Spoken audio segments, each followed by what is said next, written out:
Mbashimiye ko muntega amatwi. Nitwa Mwami, ngarutse mu biganiro bya Pi Network. Reka dutangire dutekereza ku kibazo gikomeye abantu benshi bakunda kwibaza banabaza. Kuki Pi Network yashyize imbaraga nyinshi muri KYC kurusha kwihutira igiciro cyangwa listing ku ma exchanges nka Binance? Abantu benshi bakurikirana iby'amakrypto bafata crypto igiciro ku isoko gusa, ariko Pi Network yo ifite icyerekezo kirenze kuri byo. Pi ishaka kuba ifaranga rikoreshwa n'abantu nyabo mu buzima nyabwo mu bihugu bitandukanye hirya no hino ku isi, n'abantu bafite amateka atandukanye. Ibi ntibishoboka hatabayeho system ikomeye yo kumenya no kwemeza imyirondoro y'abakoresha Pi Network. Igihe kiragenda gishira gihita, ariko ikindi kiza. Uyu mwaka wa 2026 wageze.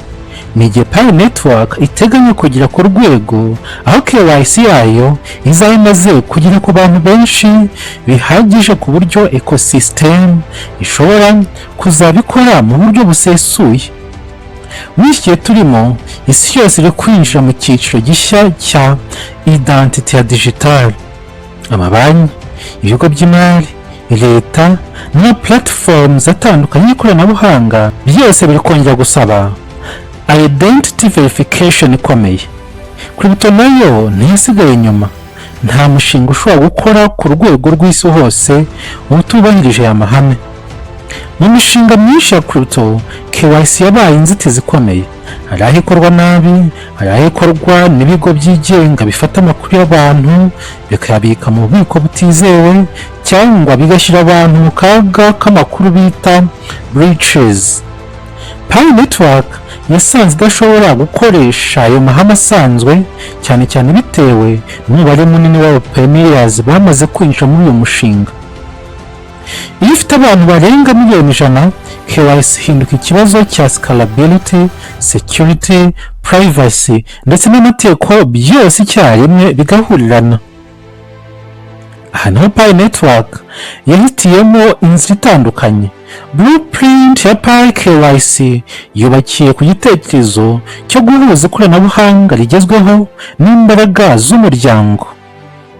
Pi yashyizeho uburyo bwa KYC bukomatanya machine automation, AI n'ubugenzuzi bukorwa n'abantu nyabo mu muryango wa Pi Network.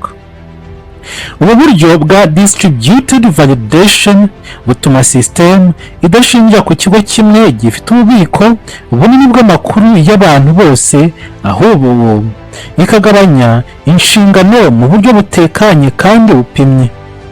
Iyi system yazanywe muri Pi Network n'iyashinze Pi Network ariwe Dr. Nicholas Kokalis, kuko yakoze ubushakashatsi kuri distributed economy and cryptocurrency muri Stanford University. Mu buryo burambuye, Pi KYC ikora igamije kwemeza ibintu bibiri by'ingenzi: ko buri konti ihagarariwe n'umuntu nyakuri, kandi ko uwo muntu ari umwe gusa. Ihame rya one account per person niryo pfundo ry'uburinganire muri Pi Network. Iyo iri hame ritubahirijwe, mining bidafite fairness, agaciro kakangirika ndetse n'icyizere cya ecosystem kigatakara.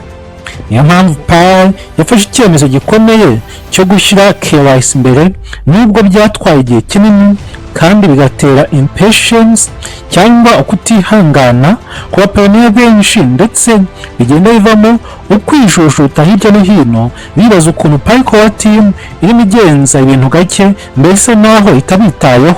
Ariko ibi si byo, kuko Pi Core Team ikora buri kimwe buhoro buhoro, ikagikora neza kugira ngo izizere umutekano w'igihe kirekire igihe Open Mainnet izaba imaze kujya hanze.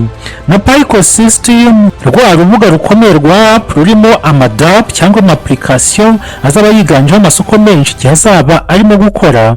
Pi Network yashatse ko byose bizaba bisukuye, ariyo mpamvu ibikora neza, ikabikora buhoro, ndetse yitegura ko isi yose bizageraho ikajya muri uyu mushinga wa Pi Network.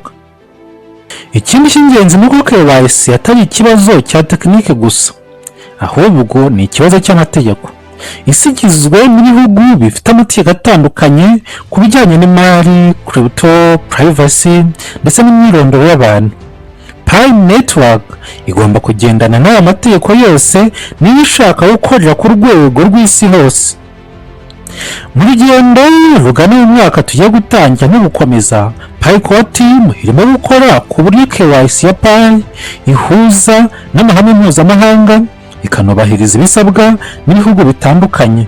Ibi ni urugendo rutoroshye rutagaragara cyane ku mbuga nkoranyambaga, ariko nirwo rufite agaciro kanini ku hazaza ha Pi.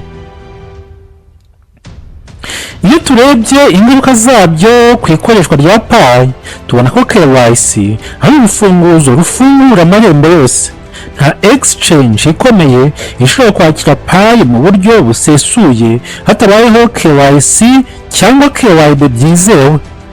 Nta sosiyete nini ishobora kwemera Pi nk'uburyo bwo kwishyura hatabayeho kumenya abihahirana nabo. Nta bucuruzi bwambukiranya imipaka bushobora gukorwa mu bwisanzure hatabayeho identity verification ikomeye.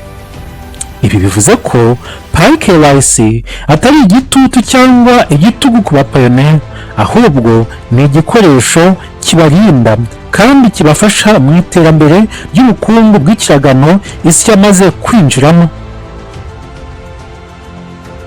Ku bapayoneri ubwabo, umwaka wa 2026 uzaba igihe cyo gusarura ku byabibwe mu myaka myinshi yashize irenga 7.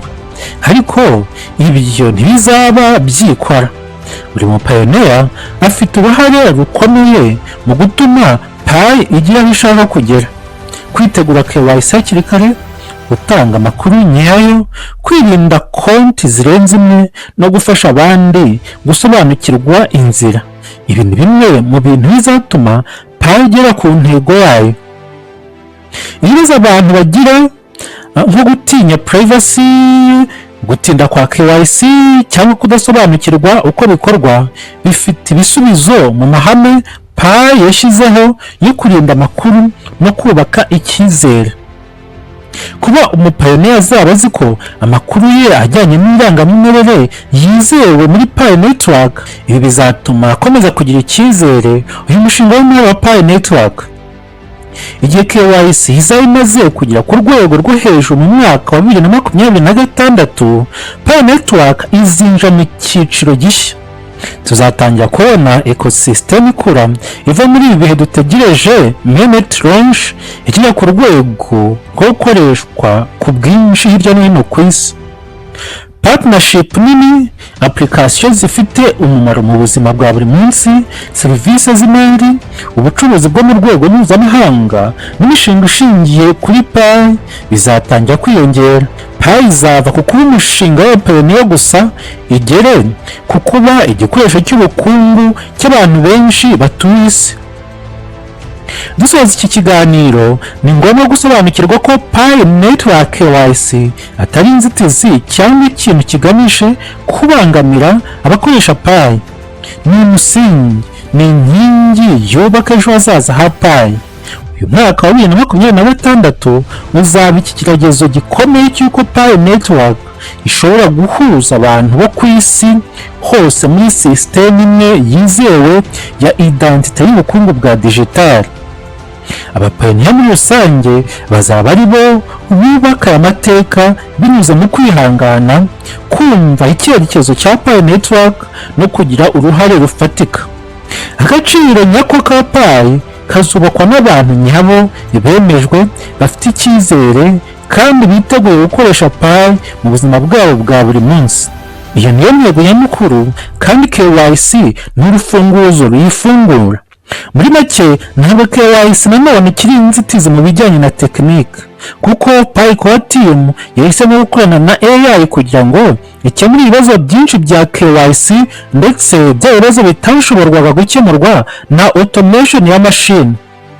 Ubu bwenge bukorana mu moko atandukanye yabwo, Pi Network yahisemo kubukoresha kugira ngo ikemure ikibazo cy'imyirondoro, ndetse abapayoneri bari barabaye stuck muri migration babone migration vuba, Ibi kandi bikomeza gukuza uyu muryango wa Pi Network ndetse na network ubwayo ikarushaho gukomera.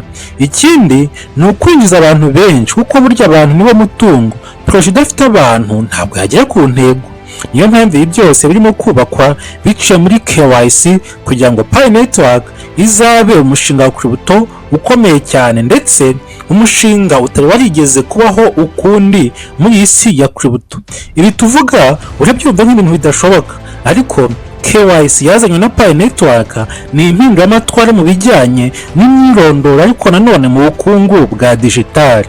Nanone uko kubaho kw'indangamuntu koranabuhanga zirimo kugenda zikorwa ndetse ziba introduced mu bihugu bitandukanye, byaba ibya Afurika, byaba ibya Amerika, byaba iby'Uburayi, byaba ibya Aziya. Ibi nabyo bizafasha urugendo rwa Pi Network mu bya KYC gutuma abantu baba verified mu buryo bworoshye.